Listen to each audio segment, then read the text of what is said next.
సార్తో మాట్లాడి mutual funds గురించి కొన్ని విషయాలు తెలుసుకుందాం. నమస్తే సార్. నమస్తే సంజయ్. సార్, మ్యూచువల్ ఫండ్స్ అనేది లాంగ్ టర్మ్ స్ట్రాటజీ అంటూ ఉంటారు అందరూ. అండ్ మీరు కూడా చాలాసార్లు చెప్పారు మ్యూచువల్ ఫండ్స్ ఇన్వెస్ట్మెంట్ చేసి వాళ్ళు లాంగ్ టర్మ్ గురించి ఆలోచించి చేయాలని చెప్పేసి. అసలు లాంగ్ టర్మ్లో నిజంగా మీరు అన్నట్టుగా మంచి రిటర్న్స్ ఇస్తాయా? ఇప్పటి వరకు ఏదైనా ఓల్డ్ ఫండ్ కానీ సంథింగ్ లాంగ్ టర్మ్లో ఏమైనా ఎక్కువ రిటర్న్స్ ఇచ్చిన ఫండ్ ఏమైనా ఉందా? మంచి క్వశ్చన్ సంజయ్. యాక్చువల్గా మేము చెప్పేదానికి రెఫరెన్స్ కూడా కావాలి. 30 years పెట్టుకోండి, 20 years పెట్టుకోండి, 25 years పెట్టుకోండి, టాప్అప్ చేయండి, మీకు ఇన్ని కోట్లు వస్తాయి ఒక రెఫరెన్స్గా మనం క్యాలిక్యులేషన్ బేస్గా మాట్లాడుతున్నాం. ఇంతవరకు ఒక ఎక్సెల్ చూపిస్తున్నాం. ఎక్సెల్లో క్యాలిక్యులేషన్స్ ఎప్పుడు కూడా బాగుంటాయి. రియాలిటీకి క్యాలిక్యులేషన్ మధ్యలో వేరియేషన్ ఉంటుంది. కానీ లాంగ్ టర్మ్లో ఎలా పెర్ఫామ్ చేసినాయి 1 year, 2 years, 3 years returns calculate చేస్తే ఒక్కో సందర్భంలో ఒక విధంగా ఉండొచ్చు. కానీ లాంగ్ టర్మ్లో ఎట్లా క్యాలిక్యులేట్ చేసినాయి మనం ఒక ఫండ్ గురించి చూద్దాం. ఆబ్వియస్గా ఇండస్ట్రీలో దగ్గర 10 నుంచి 12 ఫండ్స్ 25 to 30 years కంప్లీట్ చేసుకున్న ఫండ్స్ ఉన్నాయి. రీసెంట్గా ఒక ఫండ్ కూడా 30 years కంప్లీట్ చేసుకుంది. 1995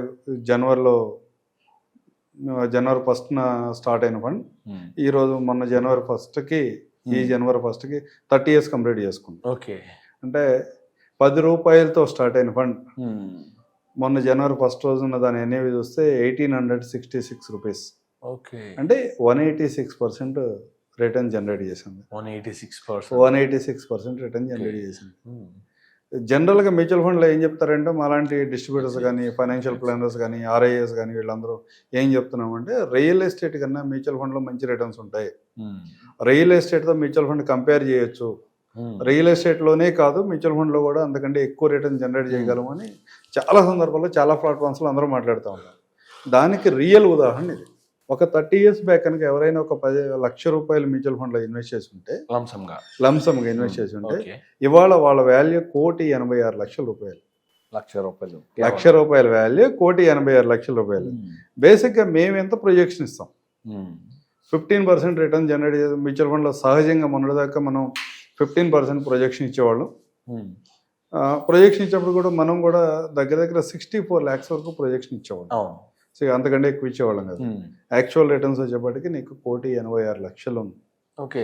and sir one thing sir, ఇది బెస్ట్ పర్ఫార్మర్ అంటారా లేకపోతే దీనికన్నా పర్ఫామ్ చేసిన ఫండ్స్ ఇంకా ఉన్నాయి అంటారా? అంటే ఓల్డ్ ఫండ్స్ అని చెప్పలేను, ఇప్పుడు జస్ట్ ప్రజెంట్ దీనికన్నా తక్కువ time basic best performing fund last 3 years చూసుకుంటే ఈ ఫండ్స్ ఉండకపోవచ్చు. కానీ కన్సిస్టెంట్గా లాస్ట్ 10, 15, 20, 30 years నుంచి ఒకే విధమైన రిటర్న్స్ ఏ ఫండ్స్ ఇస్తున్నాయంటే ఇలాంటి ఫండ్స్ అన్ని చాలా ఉన్నాయి.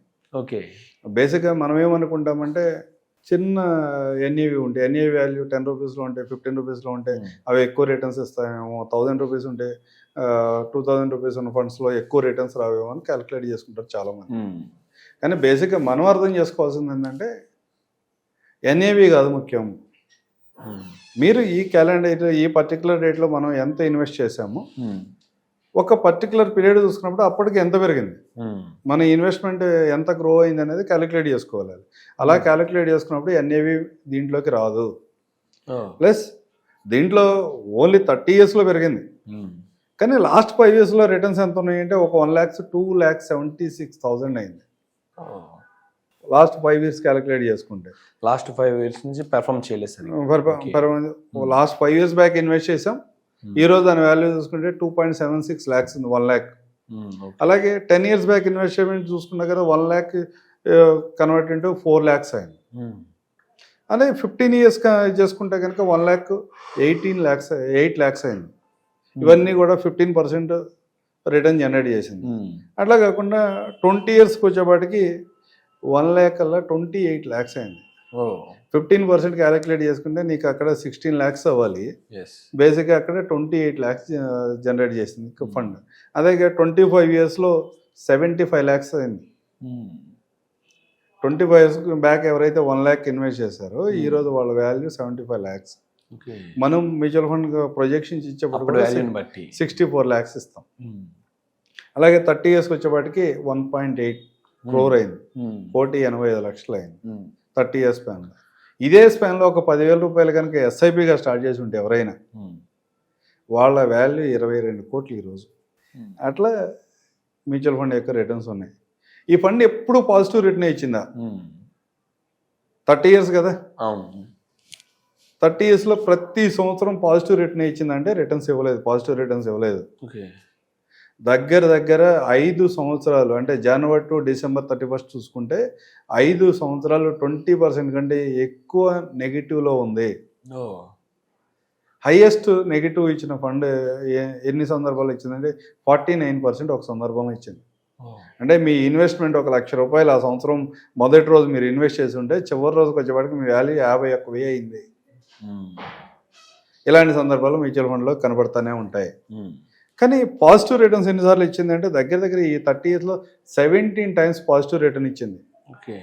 దాంతోపాటు 50% కంటే ఎక్కువ సార్లు ఎన్నిసార్లు పాజిటివ్ రిటర్న్ ఇచ్చింది అంటే 5 years 50% కంటే ఎక్కువ రిటర్న్ జనరేట్ చేసింది. 5 years 50% కంటే ఎక్కువ రిటర్న్ జనరేట్ చేసింది. అంటే ₹1,00,000 ఇన్వెస్ట్ చేస్తే ఆ సంవత్సరం ఎండుకు వచ్చేపాటికి 1,50,000 అయింది. అట్లాగే 100% కంటే ఎక్కువ ఎన్నిసార్లు జనరేట్ చేసిందంటే 3 times జనరేట్ చేసింది. అంటే ₹1,00,000 జనవరి 1st ఎవరైనా ఇన్వెస్ట్ చేసి ఉంటే ఆ సంవత్సరం ఎండుకు వచ్చేపాటికి వాళ్ళ వాల్యూ డబుల్ అయింది. ఒక సంవత్సరం 168% పాజిటివ్ రిటర్న్ జనరేట్ చేసింది. అంటే ₹1,00,000 కనుక ఆ రోజున ఇన్వెస్ట్ చేసి ఉంటే జనవరి 1st ఆ సంవత్సరం ఆఖరికి వెళ్ళేప్పటికి 2,68,000 అయింది. 168% రిటర్న్ ఇచ్చింది.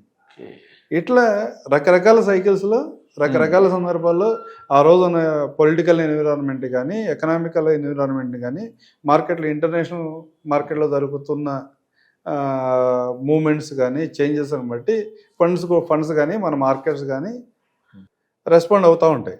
కానీ మీరు చెప్పిన ప్రొజెక్షన్ బట్టి చూసుకుంటే మీరు ఇచ్చిన 15% బెంచ్ మార్క్ ఏదంటే ఉందో అదైతే మాత్రం బీట్ చేసుకుంటూ వచ్చింది. ప్రతి సందర్భంలోనూ బీట్ చేసేది. 5 years టెన్యూర్లో చూసుకుంటే ఖచ్చితంగా బీట్ చేసుకుంటూ వచ్చింది. అది ప్రతి సందర్భంలో బీట్ చేసుకుంటూనే వచ్చింది. బేసిక్గా ఇలాంటి ఫండ్స్ అన్ని కూడా లాంగ్ టర్మ్ కోసం, అంటే మనం రియల్ ఎస్టేట్ని కంపేర్ చేస్తున్నప్పుడు అక్కడ చాలా బాగా పెరిగింది, ఎక్కువ రిటర్న్స్ వచ్చినాయి అని కంపేర్ చేస్తూ ఉంటాం. ఆ రిటర్న్స్ని కూడా ఇక్కడ వీటితో కూడా కంపేర్ చేసినప్పుడు చాలా సందర్భాల్లో రెండు సమానంగా ఉండొచ్చు. ఒక్కోసారి రియల్ ఎస్టేట్ ఆ అసెట్ క్లాస్ కూడా ఎక్కువ పెరిగి ఉండొచ్చు, కొన్ని సందర్భాల్లో మ్యూచువల్ ఫండ్లో కూడా ఎక్కువ పెరిగి ఉంటుంది. మనం చూస్తాం 1 yearలో డబుల్ అయిపోయింది. లాస్ట్ 30 yearsలో 5-6 సార్లు ఇక్కడ కూడా డబుల్ అయింది 1 yearలో.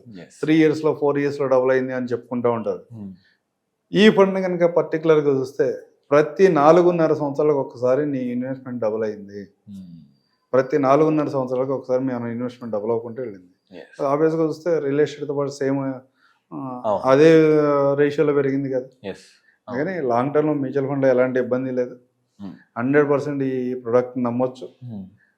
వాలటిలిటీని అర్థం చేసుకుని లాంగ్ టర్మ్ వెల్త్ క్రియేషన్ కోసం అనుకున్న వాళ్ళు ఇలాంటి స్కీమ్స్లో ఇన్వెస్ట్ చేయడం ద్వారా రీజనబుల్ రిటర్న్స్ తీసుకోవచ్చు. Absolutely sir.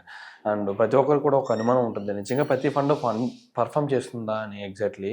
కానీ ఇక్కడ చూసుకుంటే కొన్ని ఫండ్స్ అనేవి మీరు ఇచ్చిన బెంచ్ మార్క్ కన్నా ఎక్కువ పర్ఫామ్ చేసినాయి, కొన్ని సందర్భంలో తక్కువ పర్ఫామ్ చేస్తాయి. కానీ ఇన్వెస్ట్మెంట్స్ చేసే సందర్భంలో ఫండ్ ఎంచుకునే విధానంలో కొన్ని చూసి కొంచెం దాని గురించి రీసెర్చ్ చేసి ఎంచుకుంటే బెస్ట్ అని నా ఉద్దేశం. And thank you sir, thank you very much. Thank you Sanjay.